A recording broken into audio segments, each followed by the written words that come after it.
السلام علیکم، میں ہوں ماہم۔ اردو ناول پلیٹ فارم میں خوش آمدید۔ آج ہم پڑھیں گے ناول بے شرم عشق، از قلم حمیرہ فاطمہ، ایپیسوڈ 14۔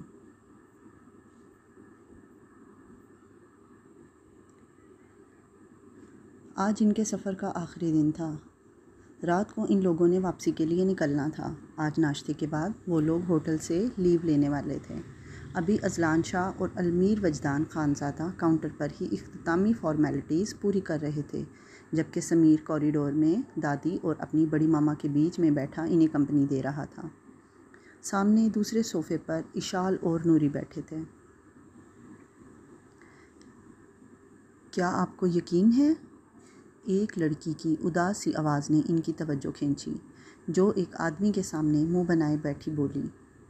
اس لڑکی کی عمر 22-23 کے قریب تھی۔ اس کے ساتھ ہی ایک لڑکا کھڑا تھا، جو اس کا اداس چہرہ دیکھ پریشان ہو گیا تھا۔ ارے جانم، چھوڑو، یہ سب کچھ نہیں ہوتا، بکواس باتیں ہیں، ہاتھوں کی لکیروں میں کچھ نہیں ہوتا، کم آن۔ وہ اسے بہلائے وہاں سے اٹھا کے لے گیا۔ کیا آپ ایسٹروناٹ ہیں؟ اشال نے بڑے اشتیاق سے پوچھا، جس پر سامنے بیٹھا خوش شکل نوجوان اس بات میں سر ہلا گیا۔ وہ ایکسائٹیڈ ہوتی تیزی سے اپنے صوفے سے اٹھتے اس آدمی کے برابر رکھے صوفے پر بیٹھ چکی تھی۔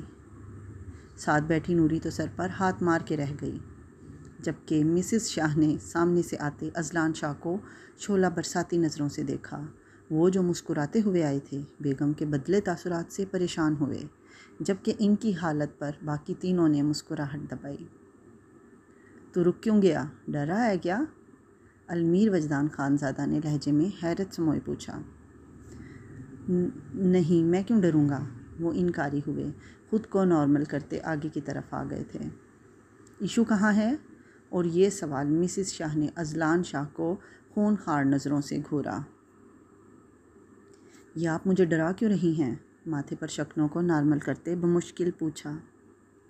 آپ اپنی بیٹی کو سنبھال کیوں نہیں لیتے؟ عمر کے اس حصے میں یہ حرکتیں زیب دیتی ہیں؟ ان کی نظروں کے تعاقب میں دیکھا، جہاں اشال بہت ہی خوشی سے اس شخص کو اپنے ہاتھ دکھا رہی تھی۔ نہیں تو کیا عمر کے اس حصے میں وہ بچوں کو پالے گی؟ صحیح ہے بھائی، یہ عمر ہی موج مستی کی ہے، کرنے دیں اسے۔ اذلان شاہ کی بات پر مسز شاہ رخ پھیر گئیں، کیونکہ اشال کے معاملے میں وہ کچھ بھی کہہ لیتیں، وہ اپنا ہی جواز پیش کرتے۔ اب تو دادوں نے کہنا ہی چھوڑ دیا تھا۔ وہ شاہ حویلی میں رہتی تھیں، جہاں عورتوں کو سب سے تمیز لحاظ سکھایا جاتا ہے، وہاں جہاں کی لڑکیاں آزادی سے واقف نہیں ہوتیں۔ لیکن اذلان شاہ نے اشال پر ایسا کوئی اصول لاگو نہیں کیا تھا۔ وہ ان کی اکلوتی اولاد تھی، وہ ایک ہی نعمت جو ملی بھی منتوں سے تھی، اور پھر قسمت کا کھیل ہی ایسا ہوا کہ دوبارہ ان پر کوئی رحمت نہ آئی، اس لیے وہ اور خاص ہو گئی تھی۔ وہ دنیا اس کے قدموں پر رکھ دینا چاہتے تھے۔ شاید ہی ایسی کوئی بات ہو جو اس نے مانگی ہو اور وہ نہ دیں۔ مسز شاہ بھی چاہتی تھیں ان کی بیٹی مضبوط ہو، کمزور نہ ہو، لیکن وہ ماں تھیں، فکر مند تھی اس کے مستقبل کے لیے۔ وہ جانتی تھیں ان کی بیٹی ہمہ وقت تیز اور معصوم ہے۔ انہیں ڈر لگتا تھا، کیونکہ ان کے شوہر ایک آنسو برداشت نہیں کر سکتے تھے، اور لڑکیوں کے نصیب ان کے والدین نہیں لکھتے۔ بس یہی چیز انہیں خوف دلاتی کہ اگر کچھ ایسا ویسا ہوا تو وہ کیا کرے گی۔ اذلان شاہ کی اس کی خواہشات کو پورا کرنا اسے باغی بنا رہا تھا، اور وہ اسی لیے ٹوکتی تھیں۔ المیر وجدان خانزادہ اپنی جگہ حیران تھے۔ وہ اتنے براڈ مائنڈڈ تو نہیں تھے جتنا وہ اشال کے معاملے میں انہیں محسوس کرتے تھے۔ میرا ہاتھ دیکھیں۔ اس نے اپنے سفید مرمری ہاتھ سامنے کیے تو مقابل بیٹھا شخص آنکھوں پر چشمہ سیٹ کیے اسے دیکھنے لگا۔ بہت پرسکون رہی ہے اب تک زندگی، پر پریشانیاں اب آئیں گی۔ راستے میں اتنے پتھر ہیں جنہیں چننا مشکل ہو جائے گا۔ اور اشال کی ساری ایکسائٹمنٹ ہوا ہوئی تھی، خوبصورت آنکھیں اداس سی ہوئیں۔ بس چپ ہو جاؤ۔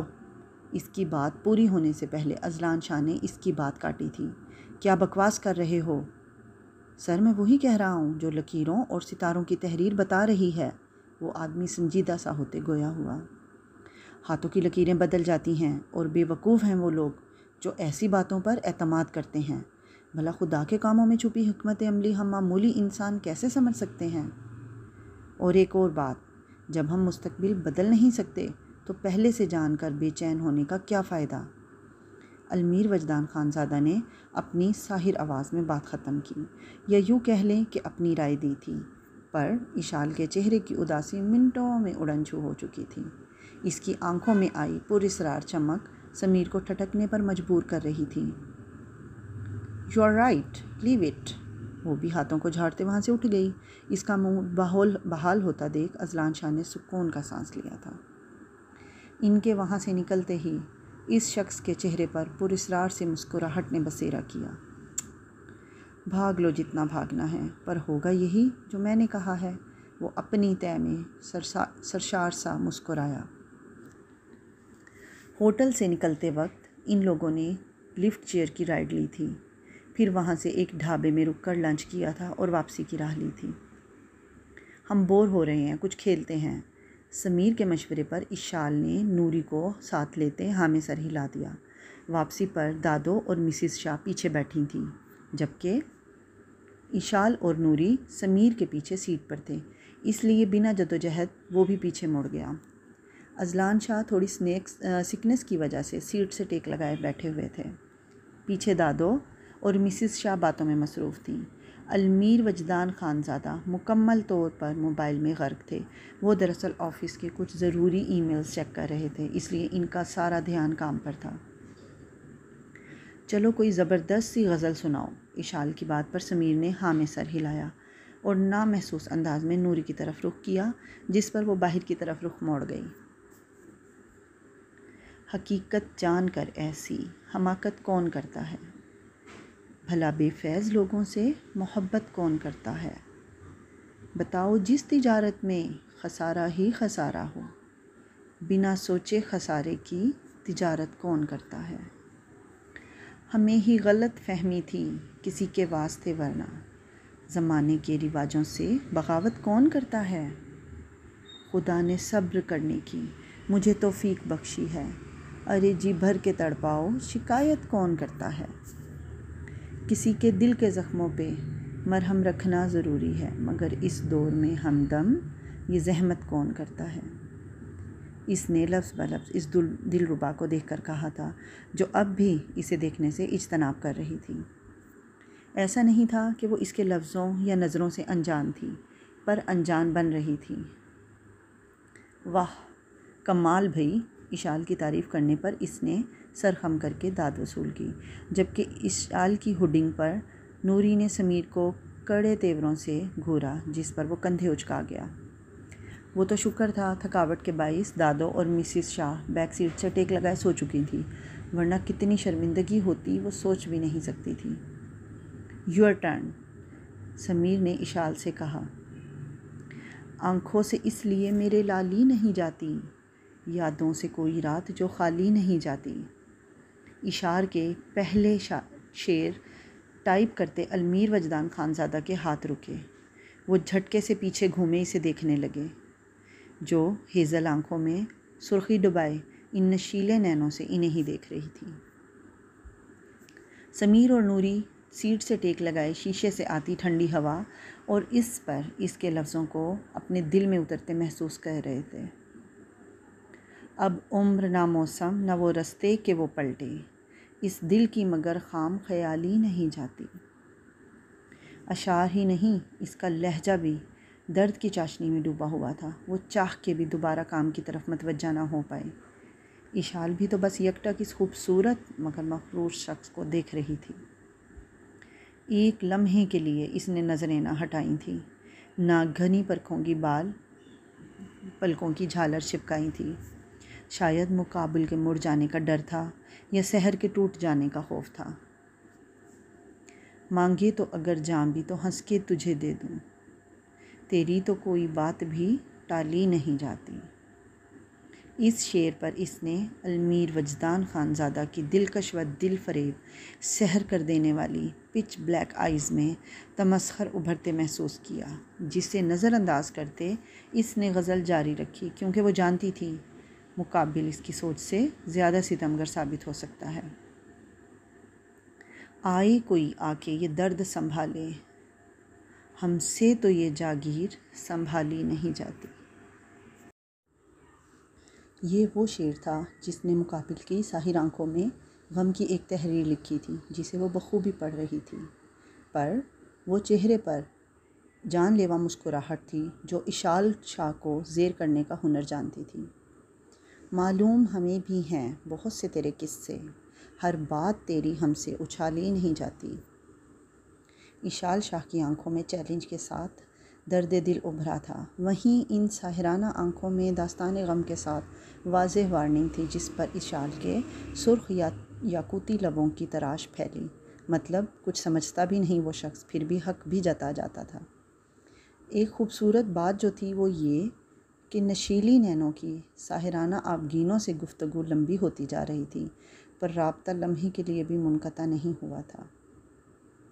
ہم جان سے جائیں گے تبھی کوئی بات بنے گی، تم سے تو کوئی راہ نکالی نہیں جاتی۔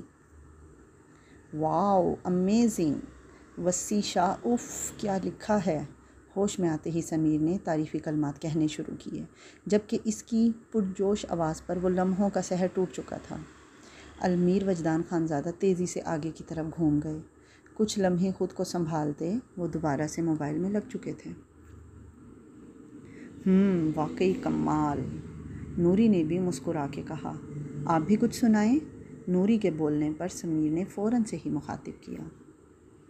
مجھے کچھ نہیں آتا، وہ بیزاری سے بولی۔ بس 2 لائنز۔ اشال کے اتنے پیار سے بولنے پر وہ منع نہیں کر پائی۔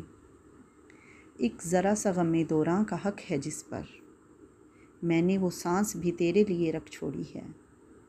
نوری کے شعر پر جہاں اشال مسکرائی، وہیں سمیر چہرہ پھیر گیا، کیونکہ یہ جملہ اس نے گہرے خیالوں میں ڈوب کے کہا تھا، جو اشال نے تو نہیں پر سمیر نے شدت سے محسوس کیا تھا۔ اسے یقین ہونے لگا تھا کہ وہ کسی اور سے محبت کرتی ہے، پر اگر کسی اور سے محبت ہے تو اشال کو تو پتہ ہوتا، پھر اشال اسے کیوں موقع دے رہی تھی؟ کچھ تو تھا جو چھپا ہوا تھا اور وہیں ڈھونڈنا ضروری تھا۔ گھر پہنچتے ہی سب اپنے کمرے میں چلے گئے۔ تھکاوٹ کے باعث سب کو آرام کی اشد ضرورت تھی۔ بہت خوش ہوں میں، زندگی برباد ہو گئی ہے میری بھی، وہ عورت شدت سے چیخی۔ آواز نیچی رکھو، مقابل اس سے زیادہ تیز آواز میں غرایا تھا۔ تمیز سے بات کرو مجھ سے، میں شائنہ غفار ہوں۔ اس عورت کے بولنے پر فرحان حیدر کا قہقہہ گونجا۔ ہاں ہاں ہاں ہاں، اب آئی نا اوقات میں، سن لو یہی اوقات ہے تمہاری، شائنہ غفار ہو تم، گندے چھوٹے سے محلے میں رہنے والی، غریب سی، محلوں میں رہنے کے خواب دیکھنے والی لڑکی۔ اس کا ماضی یاد کرتا وہ تمسخر اڑاتا ہنسا۔ تمہیں اسی غریب عورت سے محبت ہوئی تھی، شائنہ نے دانت پیس کے حرف بہ حرف کہا۔ فرحان حیدر نے نظریں گھمائیں، حقارت سے اس کے وجود کو دیکھا۔ کس نے کہا تم سے کہ مجھے تم سے محبت ہے؟ وہ طنزیہ لہجے میں گویا ہوا۔ تم جیسی مڈل کلاس میرا سٹینڈرڈ نہیں۔ تمہارا سٹینڈرڈ، تمہارا سٹیٹس صرف اس ایک شخص سے تھا جس سے تم نے چھوڑا، ایک وہی پاگل تھا جو تم جیسی سے محبت کر بیٹھا، پر تم نے بھی صحیح زندگی کا صبر دیا اس بیچارے کو۔ اس شخص کی حالت یاد کرتے فرحان حیدر بھی پھر ہنسا۔ یو نو واٹ، تم میرے لیے 1 نائٹ اسٹینڈ سے زیادہ کچھ نہیں تھی، پر جس کی تم بیوی تھی اس وقت محض اسے نیچا دکھانے کے لیے تمہارے قریب آیا تھا، پر تم تو جیسے تیار بیٹھی تھی، کیسے میری باہوں میں بکھر گئی، کریکٹر لیس۔ اس پر آخری نظر ڈالتا وہ وہاں سے چلا گیا۔ پیچھے شائنہ خود کو کوس رہی تھی۔ افسوس تو یہ تھا کہ ٹھوکر کھانے کے بعد بھی عقل نہیں آئی تھی۔ ہدایت ہر کسی کو نہیں ملتی، یہ رب کی خاص عنایت ہوتی ہے جو مخصوص لوگوں کے حصے میں آتی ہے۔